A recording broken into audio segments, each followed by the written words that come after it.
Hello बेटा। तो ये हम फर्स्ट क्वेश्चन डिस्कस करने जा रहे हैं एप्लीकेशन ऑफ इंटीग्रल्स का। ठीक है। तो इस तरह से क्वेश्चन आता है एग्ज़ाम के अंदर, ऐसे लिखा होगा statement, find area of the region bounded by the curve. Curve की इक्वेशन ये है, x square upon 16 plus y square upon 9 equals to 1। तो पहले तो मेरा ये क्वेश्चन है आपको कि क्या आप ये गैस कर पाते हो कि ये कौन सी कर्व की इक्वेशन है। ठीक है। तो अगर आपने बिल्कुल सही गैस किया तो इसका मतलब है कि आप सही जा रहे हो, बस ऐसे ही चलते जाओ, ऐसे ही पढ़ते जाओ, आप डेफिनेटली बहुत जल्दी इस चैप्टर को सीख जाओगे। ठीक है। तो मैं स्टार्ट करता हूँ सॉल्यूशन। तो बेटा ये देखो, यहाँ पे जो मेरे पास कर्व है वो है x square upon 16 plus y square upon 9 equals to 1। ठीक है। तो यहाँ पे देखो, इस कर्व के अंदर दो वेरिएबल्स हैं, एक एक्स है और दूसरा वाई। दोनों की जो हाईएस्ट पावर है, मतलब कि जो डिग्री है, वो 2 है। इसका मतलब है या तो ये सर्कल की इक्वेशन होएगी या फिर ये एलिप्स की इक्वेशन होएगी। तो अगर मैं एक्स स्केयर और वाई स्केयर दोनों के कॉफिशेंट्स की बात करूं, एक्स स्केयर का कॉफिशेंट है मेरे पास 1/16 और वाई स्केयर का कॉफिशेंट मेरे पास है 1/9। तो दोनों के कॉफिशेंट्स एक दूसरे से मैच नहीं करते। तो ये बेटा 110% ये एक एलिप्स की इक्वेशन है। अभी मैंने ये कंफर्म करना है कि एलिप्स हॉरिजॉन्टल है और या फिर वर्टिकल। बेटा जो एलिप्स की स्टैंडर्ड इक्वेशन होती है वो होती है x square upon a square plus y square upon b square is equals to 1। ठीक है। तो अभी मैंने क्या करना है कि ये वाले जो मेरे पास नीचे 16 और 9 है, मैंने इनको स्केयर फॉर्म में चेंज करना है। तो बेटा हम 16 को लिख सकते हैं 4 का स्केयर और हम 9 को लिख सकते हैं 3 का स्केयर। तो यहाँ पे मेरे पास ए की वैल्यू आती है 4 और बी की वैल्यू मेरे पास आती है 3। तो बेटा ए की वैल्यू बी से ग्रेटर है, तो ये मेरे पास एक हॉरिजॉन्टल एलिप्स है। तो मैं इसका स्केच ड्रॉ करूँगा हॉरिजॉन्टल एलिप्स का। ठीक है। तो ये ऐसा हम रफली स्केच ड्रॉ करना है, कोई आपको ज़्यादा मतलब प्रॉपर स्केलिंग करने की ज़रूरत नहीं है। ये मैंने एक रफली जस्ट आइडिया लेने के लिए कि मैंने जो एरिया निकालना है वो मैंने किस तरह से निकालना है, तो आइडिया लेने के लिए अभी देखो मैंने इस कर्व के अंदर जितना भी एरिया आता है सभी का सभी मतलब टोटल एरिया वो सारा मैंने निकालना है। ये वाला जो डिस्टेंस है ये 4 रहेगा। ठीक है। एंड ये वाला जो डिस्टेंस है ये 3 रहेगा। ठीक है। तो अगर मैं बात करूँ, ये वाला जो पॉइंट है ये एक्स एक्सिस के ऊपर है, तो इसका जो वाई कोऑर्डिनेट है वो 0 होएगा और एक्स कोऑर्डिनेट की वैल्यू आएगी 4। तो इसके कोऑर्डिनेट्स बन जाएंगे 4,0। और ये वाला जो पॉइंट रहेगा ये पॉइंट वाई एक्सिस के ऊपर है, तो इसका एक्स कोऑर्डिनेट 0 होएगा और इसके कोऑर्डिनेट्स बन जाएंगे 0,3। तो अभी इस एलिप्स के अंडर ये वाली जो एलिप्स की कर्व है, जो टोटल कितना एरिया इनक्लोज कर रही है, इनक्लोज का मीनिंग है कि इसके अंदर अंदर कितना एरिया आ रहा है, वो मैंने सारा निकालना है। तो मैं कैसे निकालूंगा, देखो मेरे को मालूम है कि अभी देखो मैंने तो एक रफली ये फिगर ड्रॉ किया है, तो मेरे से तो ये सिमेट्रिकली ड्रॉ नहीं हुआ, लेकिन एक्चुअल में जो फिगर होएगा वो एकदम सिमेट्रिकल होगा। जितना एरिया बेटा राइट साइड पे है उतना ही एरिया लेफ्ट साइड पे है, जितना area above the X axis है उतना ही area below the X axis है। तो अगर मैं सिर्फ इतने पोर्शन का एरिया निकाल लूँ और उसको 4 के साथ मल्टीप्लाई कर दूँ, क्योंकि ये 4 पोर्शंस बनते हैं टोटल, तो अगर मैं एक पोर्शन का एरिया निकाल के उसको 4 के साथ मल्टीप्लाई कर लूँ तो ये मेरे पास टोटल एरिया आ जाएगा, जो मैंने टोटल ये वाला, क्योंकि टोटल मेरे को ये चाहिए पूरे का पूरा। ठीक है ना, तो ये टोटल आ जाएगा। ठीक है।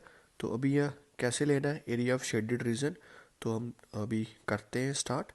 तो एरिया ऑफ शेडेड रीजन ये किसके इक्वल आएगा, यहाँ पे आएगा साइन ऑफ इंटीग्रेशन।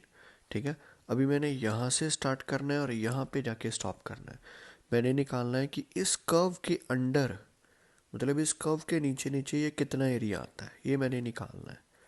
ठीक है बच्चे, तो यहाँ से कर्व स्टार्ट होती है और यहाँ पे जाके स्टॉप कर जाती है। ठीक है, तो ये ए पॉइंट है और ये बी पॉइंट है।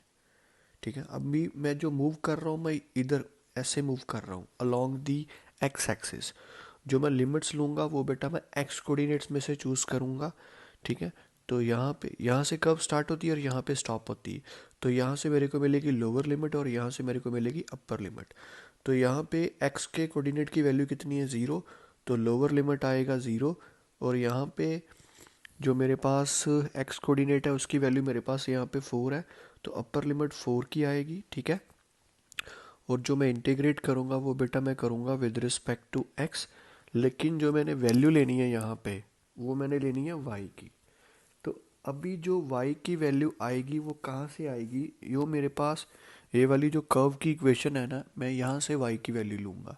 ठीक है, तो कैसे लेनी है वैल्यू हमने, तो ऐसा है बेटा, इसको हम वन मार्क करते हैं फ्रॉम वन। तो बेटा यहाँ से अभी ये वाई स्केयर अपॉन नाइन वाली टर्म को मैं लेफ्ट साइड पे रहने देता हूँ और एक्स एक्स स्केयर वाली टर्म पूरी की पूरी को मैं राइट साइड पे ले जाता हूँ। ठीक है बच्चे, तो अभी इसका एल्सियम लेते हैं, तो ये नीचे आ जाएगा सिक्सटीन, यहाँ पे आएगा sixteen minus x square y square as it is. Nine बेटा इधर डिवाइड होता है, उधर जाके क्या आएगा मल्टीप्लाई, तो ये मेरे पास आ जाएगा।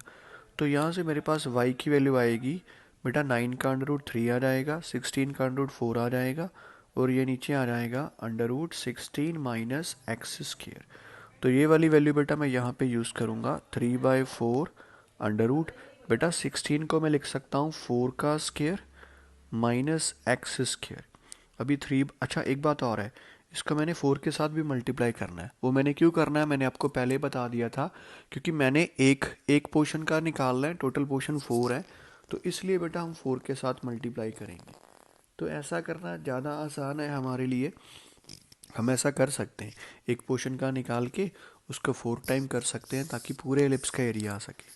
ठीक है, तो अभी देखो थ्री बाई फोर जो है वो कांस्टेंट है, वो बाहर आ जाएगा और फोर के साथ फोर कैंसिल हो जाएगा और यहाँ पे मेरे पास बचेगा zero to four under root four square minus x square d x. ठीक है, तो अभी इसको हमने कैसे करना है सॉल्व, तो उसके लिए बेटा हमारे पास एक फार्मूला है, वो भी मैं आपके सामने रखता हूँ। आप ये वाला फार्मूला यूज़ रखना, याद रखना इंटीग्रेशन का।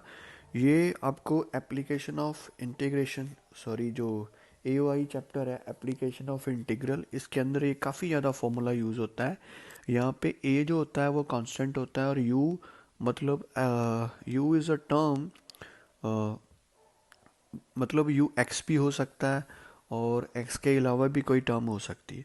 तो ये वाला फॉर्मूला आपने यहाँ पे इस क्वेश्चन के अंदर यहाँ पे यूज़ करना है। ठीक है, तो इससे आपको मतलब आगे जाके जो आंसर मिलेगा।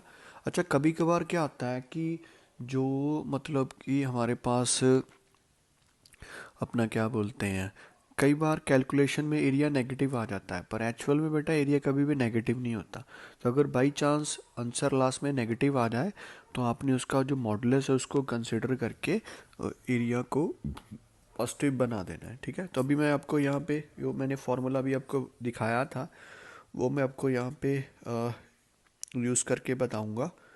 तो यहाँ पे आएगा मेरे पास X under root four square minus x square upon two plus four का square upon two sine inverse X upon four. ठीक है, अभी इसके ऊपर भी लिमिट अप्लाई होएगा और इसके ऊपर भी लिमिट अप्लाई होएगा, कर्ल ब्रैकेट क्लोज। तो अभी आपको मालूम है कि कैसे लिमिट अप्लाई करते हैं, upper limit minus lower limit. तो आप वहाँ ये इसको अप्लाई कर लेना इसके ऊपर, तो वो आपको फाइनली एरिया मिल जाएगा कि इस एलिप्स के अंदर अंदर कितना टोटल एरिया है। तो इस तरह से हमने इस क्वेश्चन को कंप्लीट करना है। ओके बच्चे।